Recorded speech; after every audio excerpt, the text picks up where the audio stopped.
Fala pessoal, tudo bem? Vamos para mais uma aula. O tema do vídeo de hoje é planejamento urbano, plano diretor e estatuto da cidade. Tá? A gente viu nos vídeos anteriores, se você não viu, eu sugiro que você verifique alguns conceitos ligados à urbanização, desde o surgimento das primeiras aglomerações urbanas até mesmo as primeiras formações urbanas aqui no Brasil. Tá? A que se refere o vídeo de hoje? Né? Quando a expansão das áreas urbanas ela está diretamente ligada, por exemplo, ao rápido crescimento da população, há uma necessidade das cidades se estruturarem para poder aí fornecer serviços adequados a essa população. Tá? A expansão, por exemplo, desordenada, né, que ocorreu, digamos assim, em áreas da Europa, por exemplo, a partir do século XIX, fez com que os governos tivessem que adotar algumas políticas de gerenciamento do espaço urbano. Tá? Então houve uma necessidade de se planejar aí melhor a cidade. Tá? E aí, de que maneira esse planejamento acontece? Esse planejamento acontece justamente através de órgãos públicos, ou seja, a partir de políticas públicas, tá? e a própria sociedade civil organizada. Tá? Então o planejamento urbano ele é um processo de criação e de desenvolvimento de soluções que tem como intuito principal, digamos assim, revitalizar aí determinados espaços da estrutura urbana. Não só revitalizar, mas fazer aí com que esses espaços eles sejam úteis para a população, e essa população possa usufruir aí ao máximo possível desses elementos da paisagem urbana. O Brasil, por exemplo, no nosso país, nós tivemos capitais aí que passaram por alguma forma aí, digamos assim, de planejamento. Tá? Um exemplo clássico aí, Salvador, né? Foi fundada aí para ser aí a sede administrativa da colônia, por exemplo. Ele guarda na sua parte mais antiga, digamos assim, Salvador guarda na sua parte mais antiga as marcas de um projeto urbano, ditado lá no século XVI, que se pautava inclusive nas áreas urbanas ali de Portugal. Tá? Outra cidade que a gente pode citar é Goiânia, Brasília, Palmas, são outros casos que nós também podemos citar aí, de capitais cuja configuração espacial ela foi projetada.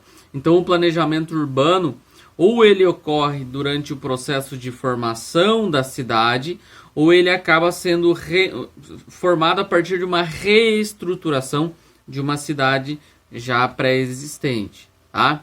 Então, como as cidades elas vêm crescendo e vinham crescendo a partir inclusive do século XVIII, isso falando de Inglaterra, a partir dos primeiros indícios de industrialização, então a cidade ela começa a crescer, há uma necessidade de se seguir aí um planejamento para poder alocar aí toda essa população que estava saindo do campo e se deslocando para dentro da cidade. Então o êxodo rural ele acabou afetando diretamente os grandes centros urbanos, fazendo com que houvesse uma necessidade de uma reestruturação não só do espaço urbano, mas também do espaço rural, já que esse estava sofrendo aí grande mudança por conta da mecanização agrícola, por exemplo. Então, de acordo com a Constituição Federal de 88, no Brasil tornou-se obrigatório o que nós chamamos de plano diretor. Ou seja, o plano diretor é um conjunto de leis, tá, que define as diretrizes para o desenvolvimento urbano. Tá? E esse desenvolvimento urbano ele ocorre do ponto de vista socioeconômico e também ambiental. Então, em miúdos, o plano diretor ele é um conjunto de leis, um conjunto de diretrizes, tá? Que são desenvolvidas para o desenvolvimento socioeconômico e ambiental. Tá? Então, ele vai regulamentar o uso do solo, a ocupação dos territórios, tá? E também vai levar os municípios aí com até 20 mil habitantes a ter um planejamento urbano mais adequado, digamos assim. Tá? Algumas estratégias, por exemplo, ligadas ao plano diretor e que direcionam a configuração do espaço urbano, por exemplo, é a lei de zoneamento. A lei de zoneamento, ela regula a ocupação dos terrenos e também organiza esses terrenos de acordo com as diferentes construções que serão efetivadas nesses locais. Então, a lei de zoneamento, ela estabelece, por exemplo, onde devem se instalar as indústrias em um determinado município, quais são as vias de circulação para ônibus dentro de um município e qual deve ser, por exemplo, o destino do lixo coletado em um determinado município, além de outros direcionamentos ali que a lei de zoneamento acaba trazendo. Tá? Em 2001, por meio aí da Lei Federal 10.257, tá? Ficou conhecida aí também uma outra estruturação, né, para a organização do espaço urbano, que é o Estatuto da Cidade. A partir do Estatuto da Cidade, então, foram desenvolvidas normas de ordem pública e também de interesse social, tá?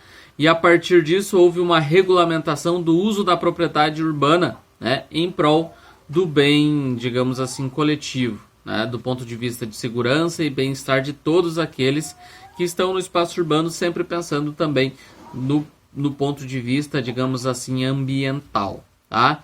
Então nós temos aí o plano diretor, a lei de zoneamento e também o Estatuto da Cidade como formas de gerenciamento da organização do espaço urbano.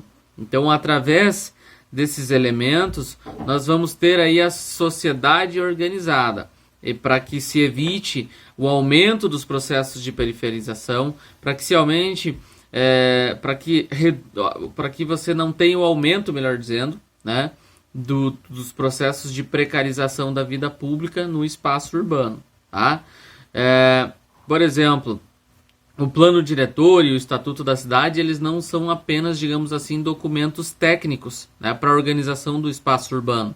Eles têm um papel que é importante para a vida social de quem vive na cidade, né, porque eles visam uma transformação da cidade. Tá? E essa transformação ela tem que ser aí ambientalmente sustentável, inclusive, tá? E, claro, levando a todos aqueles que vivem no espaço urbano uma qualidade de vida adequada, né, para toda a população. Então, o plano diretor, a lei de zoneamento, o Estatuto da Cidade são diretrizes para a organização do espaço urbano, pensando na qualidade de vida, na distribuição adequada das construções, das edificações, né, de um direcionamento melhor dos serviços, como, por exemplo, as linhas de ônibus que vão atender aí determinada parcela da população, tá? Assim como também as questões ligadas à preservação ambiental, já que muitas vezes as pessoas pensam que por ser uma cidade, por ser um ambiente urbano, você não tem que se preocupar com questões ambientais. Vamos dizer assim, não tem floresta. Não que não tenha floresta, mas através da própria lei de zoneamento, o uso do solo, ele é pautado aqui dentro desse contexto. Então você não pode simplesmente chegar e construir em qualquer área, você tem que ter ali uma regulamentação, você tem que ter uma estrutura a ser seguida. Né? Então, tanto o plano diretor, quanto a lei de zoneamento, quanto o Estatuto das cidades acaba levando o espaço urbano a um processo mais organizado, totalmente diferente daquela formação sem nenhuma regra lá do início dos processos de urbanização. Tá? Então, aqui se visa a redução dos processos de periferização, né? A redução dos processos até mesmo de segregação espacial dentro da própria sociedade, né? Fazendo com que essa população ela seja alocada de maneira mais adequada dentro desse espaço urbano, que hoje é o espaço onde a maior parcela da população mundial vive. Né? O Brasil mesmo, mais de 83% da população vive já nos centros urbanos. Tá? Eu espero que tenha ficado claro. Por enquanto era isso. Valeu, falou!